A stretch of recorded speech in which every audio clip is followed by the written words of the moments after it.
Welcome back to another episode of Harmonious at Lunch, the show that fuels your business success. I'm Brandon Gano, your host and guide through the world of harmonious business growth.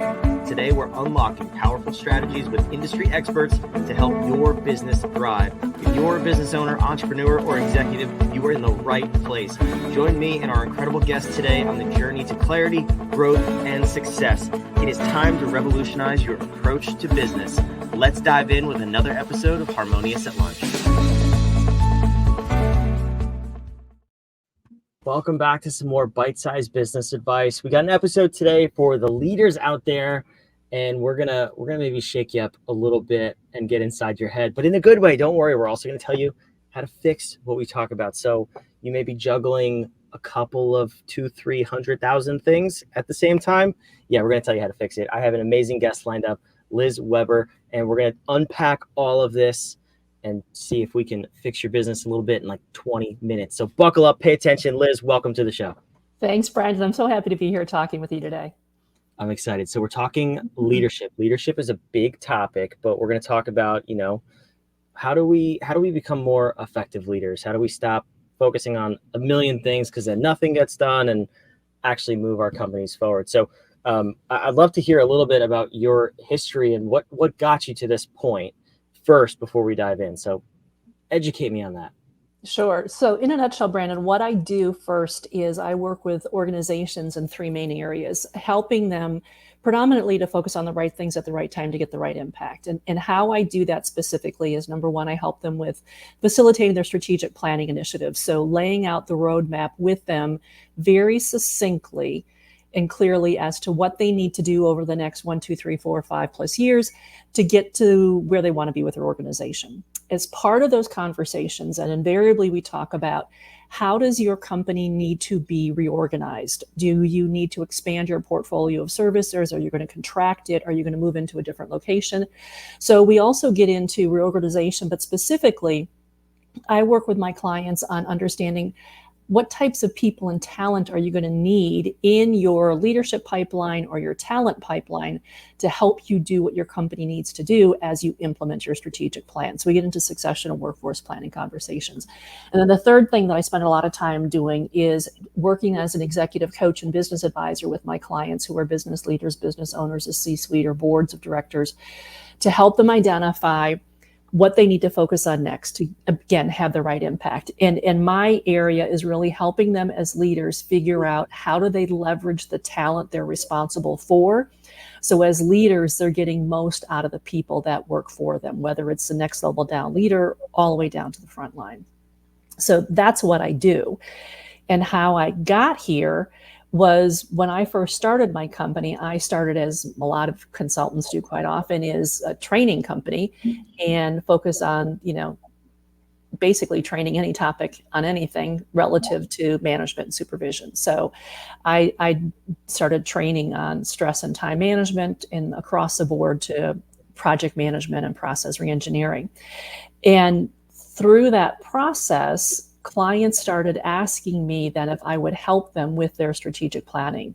And I didn't know how to do it, but I just kind of figured out, here's what I would want to have happen, because I had trained for so many years, Brandon. And, if you've ever been in the training room as a trainer, particularly if you're training mid-level managers, you hear from them the issues that their team members are dealing with. And you also hear from them the pressure they're getting from above. So you've got this insight into the poor manager stuck in the middle. And then I was also training the more senior level people. So I was hearing from them the pressure they're getting from the board and also the issues they're getting from their mid-level managers. And I had this insight that neither group of managers or leaders had. And when I would start sharing with them from an advisory capacity, or, hey, here's something for you to think about capacity, they pretty soon started asking me to basically facilitate the strategic planning retreats, but then also coaching them, because I was becoming a trusted resource in the training room because I trained so many different topics that I could help them piece together, number one, the content from the different training programs. So it wasn't a hodgepodge of information, But number two, I really started knowing the people within the organization, and I could help them figure out ways to communicate more effectively with their direct reports or their managers up a level or two to get the right impact they were looking for. And that's really kind of how everything started. Yeah, that's an interesting background too, and a unique perspective, because I'm sure everybody listening has been in somewhat of a similar position, right? Whether you've worked for another company, it's your own company, you have that sort of pull from both ends. If it's on the smaller side, even small business owners, they feel pulled by their clients and then by their employees. So there's always these two forces that we're battling. And the topic for today's episode is leadership isn't a title, it's a mindset. So help me unpack that. When do we start to, what is the mindset you help your clients with to start this transition? Because I would assume it has to start from within first before we start to see those changes play out. Yeah, that's correct. And leadership isn't a title, it's a mindset. It's really not overcomplicating leadership.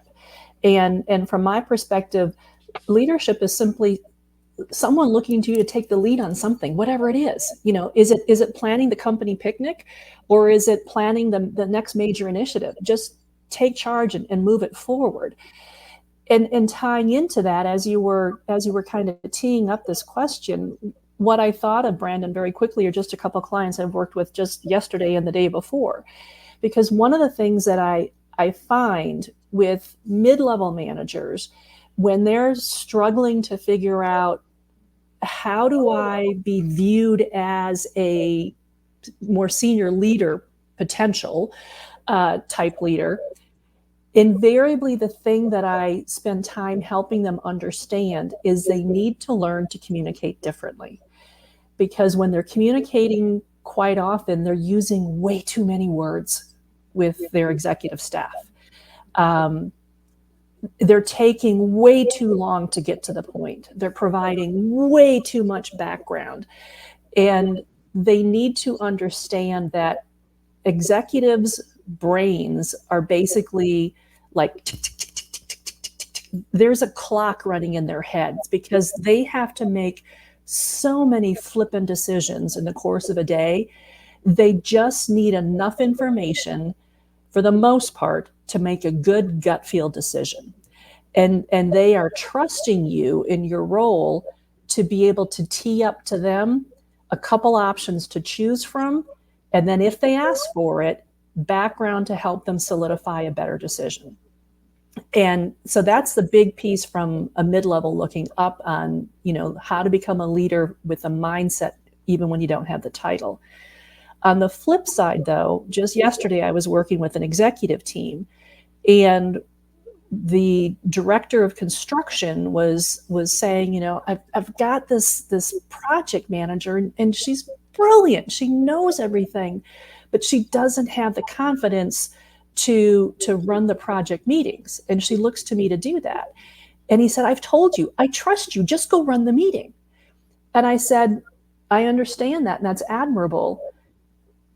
But you've just told her, go do it, and you didn't teach her how to do it. If she's not confident, she doesn't know how, and she doesn't believe she knows how to do it well.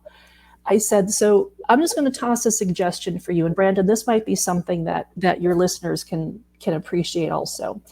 So instead of just saying, Brandon, I trust you, go do it, I would say, hey, Brandon, if I weren't here, what would you do? And doing nothing is not an option. And what that causes you to do then, Brandon, and I'm not being nasty when I say it, because the tone of my voice is going to be, I'm just generally asking you a question. Because what I want you to do is I want you to stop and think and go, oh, crud. If she's not here to actually take this meeting and I have to, what am I going to do? And what you're probably going to do is you're probably going to sit and you're going to run through your notes like crazy and get really well prepared. Then you're probably going to think about all the people who are going to be in that meeting or on that call, and knowing them as you do, because you're the project manager, which one is going to be a dork, which one is going to ask you 9,300 questions, which one is not going to say anything, which one is going to probably say a zinger, which one is going to be confused. and anticipate all the potential issues and then prepare going in to mitigate those issues through your presentation. And so by taking that, what was that, maybe a minute and a half, 2 minutes, I just explained that to you, in that 2-minute time frame, you've now given that person an opportunity in a coaching session that they didn't even realize was a coaching session. And you've also basically told them, I have confidence in you. And by how you just walk me through what you would do to prepare for that, and if they didn't know those things, and then if you coach them on what to do to prepare, you've now helped them gain the skills to do this going forward. And they will know that you expect them to do it going forward, and you'll help them, but you've just helped them gain the skills to gain the confidence to do it going forward. So, back to the point of that is, leadership is a mindset. It's not a position, but it's also helping people understand in the position they're in, how can they be a better leader? And how can they act like a leader in the position they're in, even if they don't think they are, even if they're dealing with imposter syndrome?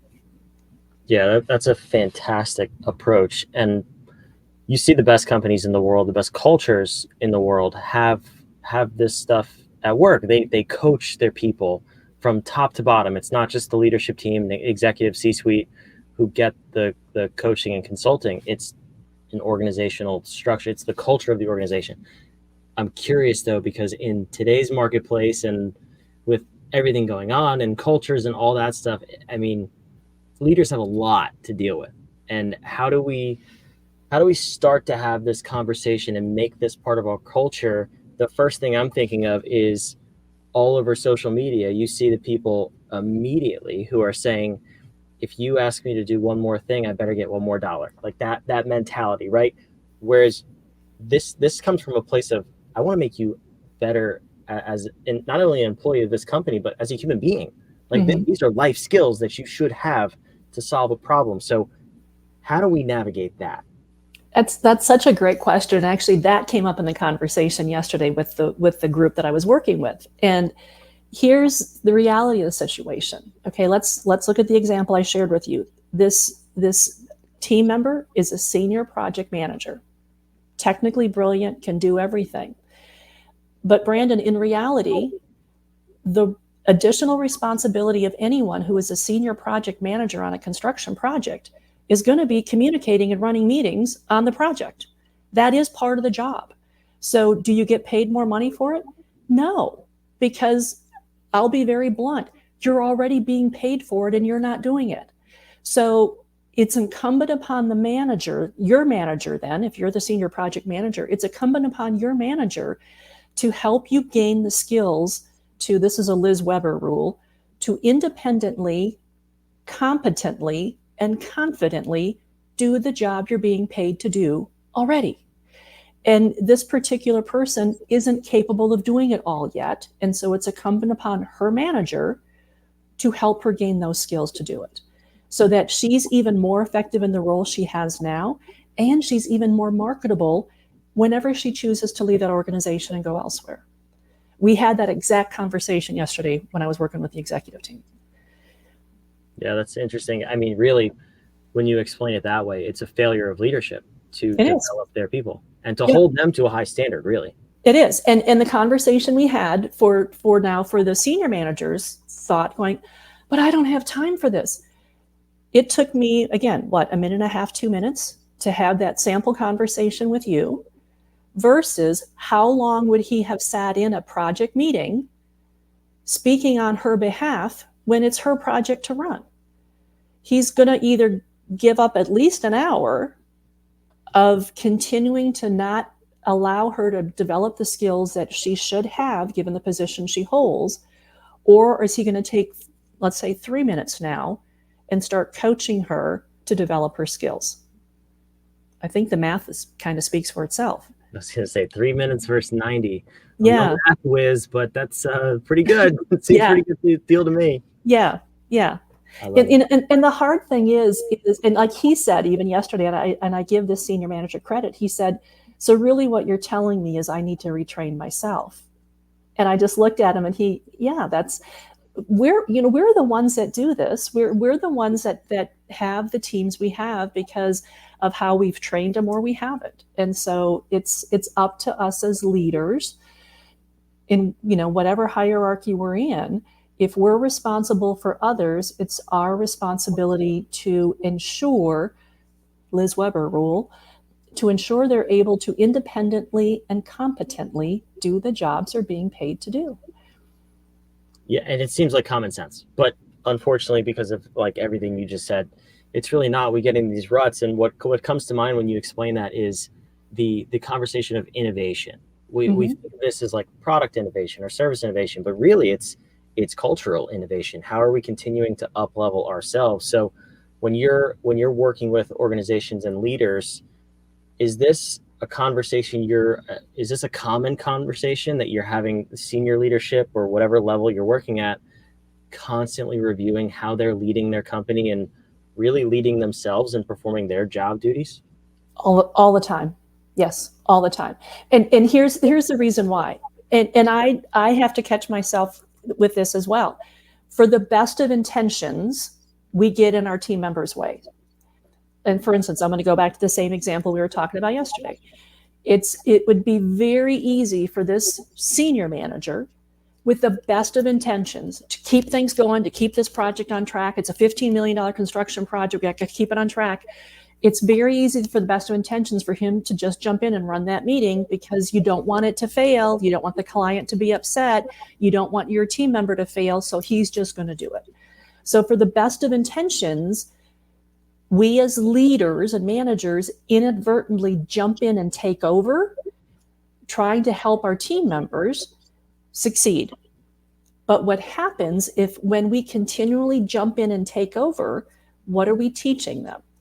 We're teaching them, if they so choose, don't worry, Liz will always jump in and just take over for you.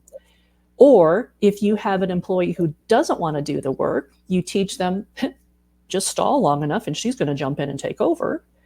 Or if you have a really great team member who wants to grow, who wants to develop, who wants to engage, what I'm teaching them is, I can't do anything because she's going to jump in and take over. So we have to be very cognizant of what we're doing as leaders. And I have this conversation all the time. And this is why when I say I help them focus on the right things at the right time to get the right impact, is what are you doing right now?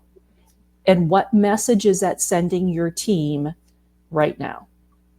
As an example, one of my clients that I'm working with on strategic planning, their plan is now in the rollout phase. Planning is hard, implementation is crucial, and it's painful. And one thing that happens, as you and your listeners probably know, is it's very easy for strategic plans to go off track or just die because life gets in the way. And so one of the things that I do with my clients is after the plan is approved, at least for the first year after, I touch base with them every quarter to say, okay, how's it going? What needs to be tweaked? What needs to be changed? What needs to be updated? To teach them how to implement the plan and monitor the plan. A month ago, a client reached out and said, look, the director is thinking maybe we're going to cancel this third quarter update because we're just so busy right now and everybody's kind of burnt out. Morale is really low, which I can understand because they've got some monstrous initiatives they're dealing with. And I said, I'm willing to talk to him directly, but this is this person's role. I said, I would encourage him to understand that if you cancel this one, what you're showing your team is that when things get tough, you're going to cancel this. And what you've been criticized in the past is you've never implemented the plans and you never followed through. So by canceling, you're now giving them the opportunity to go, see, told you. They're doing the same thing again. Instead of canceling, why don't we just alter the format of the update and the review? We'll do a very quick update, but then we're going to spend the rest of the time actually tapping the brakes and say, let's give you time in this dedicated work session together. We're going to work on XYZ, part of one of their initiatives. And we're going to give you hands-on time to debate this and work with others so we can continue to move this thing forward. Not canceling, we're adjusting. And so it's that kind of messaging and communication of thinking as a leader, what impact on your team is a decision you're going to make? What's it going to have on them? How's it going to impact them? Because what I'm focusing on with my clients is keeping their team members moving forward and being engaged, wanting to be a part of the culture, understanding that their job matters and how important it is that they fit in, and how they behave and how they're welcomed in the environment that they're in, how it fits in. So getting all those things front of mind so that we don't have an unintended consequence with an action. That's powerful. What I'm really hearing you say is, if we're to think about this in our own the context of our own organizations, is the seeds you sow now, you will reap forever, for as long as you continue to sow them. Meaning, though, that the actions you do now, the excuses you let slide, you will see the fruits of that in the future, good or bad. But also, if you're not happy with where your organization's at now, look in the past and see what you've tolerated. What are those things you've put into place that are now bearing fruit, so to speak? And that's how you can begin to change the organization. So leadership is hard. That's no secret. That's why people like Liz are here to unpack it. And Liz, I mean, I feel like I could talk to you about this for 8 days, and there's so many different directions we could take.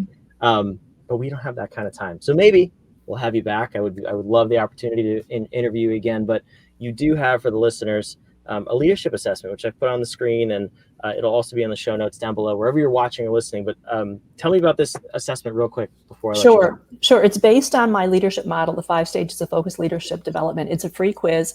You take the quiz, it's just 10 short answers, and it will tell you which of my 5 stages of leadership you are currently operating in, and what you might need to do to move to the next stage to better support your team. That's fantastic. Liz, thank you so much for being here. I am so glad to be here, Brandon. It was fun just talking with you. Thank you. I do have one last question, though, before I let you go. And this is how I love to end this episode. You are watching me. You can see behind me. For those of you watching the episodes, you can see behind me too. But there is a giant upside down question mark on the wall. And it's lit up because I like to be a little bit obnoxious. But it's not the only reason. It's because we believe that powerful questions get you powerful answers in the growing of your business. We always want you moving your business forward when you're listening to this show. So, Liz, the question for you is for a question in return. I know you gave us 10 questions on your leadership quiz, so thank you. I'm asking for an 11th question now. From this episode, from everything we talked about, what is a question that the listener can walk away with, asking themselves to get a better answer of how they can take their leadership to the next level and help move their business forward? So the question would be, if you are frustrated with your team because of the way they are performing or not, how have you addressed it specifically with them so they know you want a different outcome? Liz, I don't want to think about myself. That is a fantastic question. Liz, thank you again for being here. I love that question. And for you listening, watching, wherever you are, first things first, ponder that question. Think about it. Go take the quiz that Liz has for us, and subscribe. We want to have you back on another episode of Harmonious at Lunch. If this is your first, welcome into the madness. If this is your 157th, I can't believe how many episodes we've done so far, welcome back. And we'll see you on the next episode of Harmonious at Lunch. Thanks for being here.